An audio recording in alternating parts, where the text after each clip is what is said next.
Dans cette vidéo, je prends le temps de te dire ce que je pense clairement en termes d'avantages que ça apporte.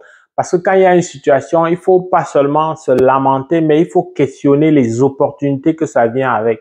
Alors, face à ces mesures drastiques qui visent à limiter l'immigration donc des étrangers vers le Québec et vers le Canada tout simplement, qu'est-ce que ça laisse augurer comme avantage? Moi, je prends le temps dans cette vidéo de regarder la vie donc de ce côté-là, du côté positif. Qu'est-ce que ça laisse voir, entrevoir? Qu'est-ce qu'on peut s'attendre dessus sur le plan? Qu'est-ce qu'on peut attendre d'une telle situation, d'un tel contexte pour toi qui est dans ton pays, qui me regarde et qui voudrait venir aussi au Canada? Alors, la première chose pour mieux comprendre, il faut questionner pourquoi on en est arrivé à ce contexte présentement.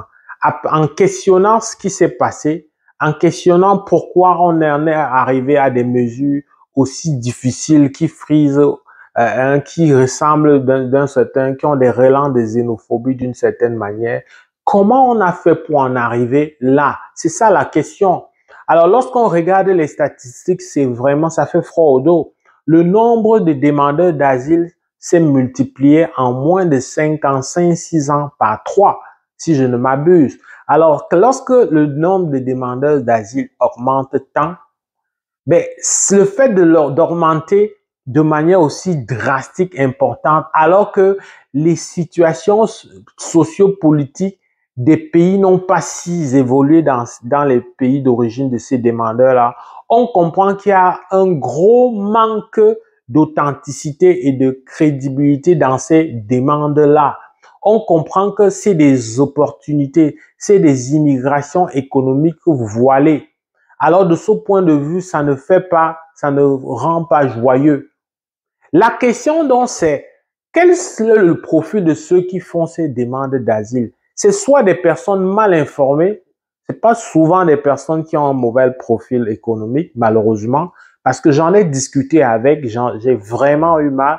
Vous voyez quelqu'un qui est une enseignante, qui a fait des études, qui a fait l'école d'enseignement, l'école normale, comme on dit dans mon pays d'origine, le Cameroun, dans mon pays, ben, a fait cette formation, a accumulé de l'expérience, mais a choisi de venir parce qu'il ne voulait pas l'idée de retourner, il ne voulait pas pour lui ou pour elle, pour être plus précis, retourner, c'était synonyme d'échec, de catastrophe. Elle préfère demander l'asile. Mais à quoi ça sert, même si on te donne ton résultat d'asile au bout de 3 ans ou 4 ans, parce que ça traîne, hein? À quoi ça sert de faire autant d'années et finir avec un refus? Un refus qui va signifier renvoi dans son pays. Chaque année, le Canada renvoie dans leur pays des milliers de candidats. C'est des choses qui se passent sans tambour ni trompette parce que les gens sortent par la petite porte. C'est une réalité. Ceux qui vous encouragent à venir à tout prix et surtout qui vous encouragent à rester dans ce contexte-là, ben, avec recul, on voit bien qu'ils ne vous aident pas beaucoup. Ils ne t'aident pas beaucoup. C'est pour ça que je dénonce et je dis que le demandeur d'asile, oui, tu peux le faire si tu remplis l'une des 5 conditions selon la Convention des réfugiés. Ça se peut que dans ton cas particulier, ce soit factuel. Mais le fait que d'un coup, tout le monde a la foi, c'est suffisant pour dire qu'il y a quelque chose qui ne va pas. Et donc, de ce point de vue, ben, ces demandeurs d'asile, en dehors des cas isolés comme les personnes qui sont mal informées comme l'enseignante, la pauvre enseignante, mais plusieurs n'ont pas forcément de niveau. Plusieurs n'ont pas forcément un bon profil économique. Qu'est-ce que ça veut dire? Ça veut dire qu'ils vont beaucoup plus venir discuter les métiers d'en bas. Ils vont discuter les métiers avec ceux des Canadiens ou Québécois qui ne sont pas allés loin avec l'école, mais qui sont obligés de se contenter de ces petits. Ils seront donc en concurrence et ça crée une tension sociale. Et donc, le politique est en droit de vouloir remettre tout en ordre. Quel est donc l'intérêt? Maintenant qu'on a compris d'où vient le problème, maintenant qu'on a compris exactement qu'est-ce qui a provoqué ça, quel est donc l'avantage d'une telle mesure? Une telle mesure signifie qu'on va passer au peigne fin les candidatures. Une telle mesure signifie que les gens qui ont traversé les mailles sans nécessairement être les plus méritants vont être recalés. On a vu des gens aller voilà, saturer les lignes les listes d'attente pour les tests de langue. Il y a tellement de personnes qui n'ont besoin que de ce test-là pour avoir leur résidence permanente et donner une vie différente à leur famille. Premier avantage direct, c'est que ceux-là vont reculer parce que les formations des agents se font pour pointilleuses, pour identifier, pour sortir ces cas de figure-là. Et les principaux bénéficiaires, c'est les vrais méritants, c'est-à-dire celui qui a la formation, celui qui a l'expérience professionnelle. Et quand je dis ça, je ne mets pas en avant, je fais pas la promotion des gros diplômés, je fais la promotion de ceux qui ont un savoir-faire. Je suis constant là-dessus. Alors, je t'ai dit, hein, quand je te parle, par exemple, souvent du cas particulier de Arima, ce n'est pas seulement les gros diplômés qu'on va tirer. Arima, de plus en plus, même si c'est pas très clairement officialisé, ça se voit statistiquement que ça s'inspire de plus en plus de la technique de sélection du fédéral qui porte ses fruits. Parce que cette technique-là vient adresser directement les besoins du marché. Ça veut dire quoi? Ça veut dire qu'on peut avoir quelqu'un qui n'a pas une grosse scolarité, mais qui est quand même tiré avec un pointage réduit. Donc, les gouvernements respectifs vont affiner de plus en plus leurs critères, vont former davantage leurs agents et donc les méritants auront la place sur le soleil.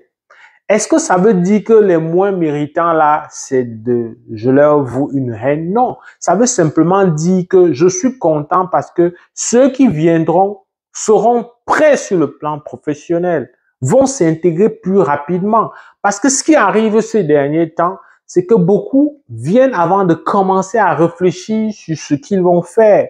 Alors que l'idée derrière l'immigration choisie, c'est de prendre quelqu'un qui plus est parle déjà la langue pour qu'il soit opérationnel rapidement, mais surtout qu'il vienne dans un métier bien précis où le besoin est.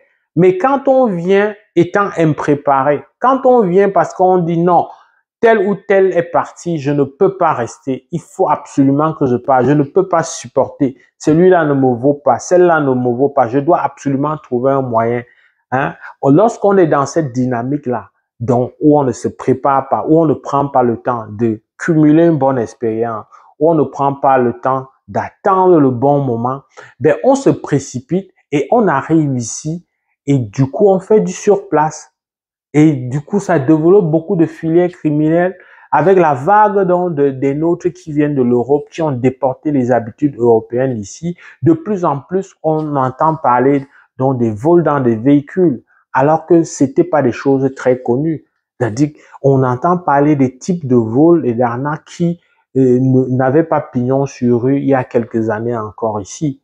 Donc oui, un avantage direct immédiat, c'est que enfin, en affinant, en bonifiant les façons de faire, les procédures, les aventuriers vont reculer, vont se décourager et celui qui sait qu'il a quelque chose à apporter sera une opportunité parce que ça vient dans un bon contexte.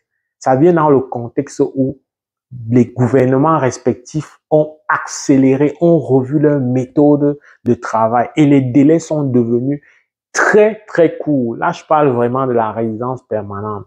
Parce que c'est ça vraiment l'intérêt, c'est ça vraiment le levier économique qui a toujours été mis en avant.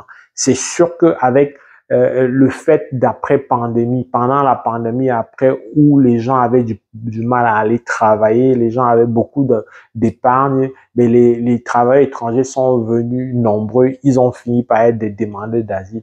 Ce contexte va être de plus en plus derrière nous. Il y aura une résorption de cette situation voilà, conjoncturel. Et donc, il y aura un lendemain meilleur pour toi qui as une bonne formation, pour toi qui as une compétence, qui a quelque chose à proposer dans cette société, qui meurt d'une envie d'avoir des mains-d'œuvre, mais des mains-d'œuvre qualifiées, des mains-d'œuvre qui, une fois sur le territoire, on te reconnaît tout de suite ton expérience et tu commences comme si tu avais toujours été dans ton pays. Et là, je parle en termes de valorisation salariale.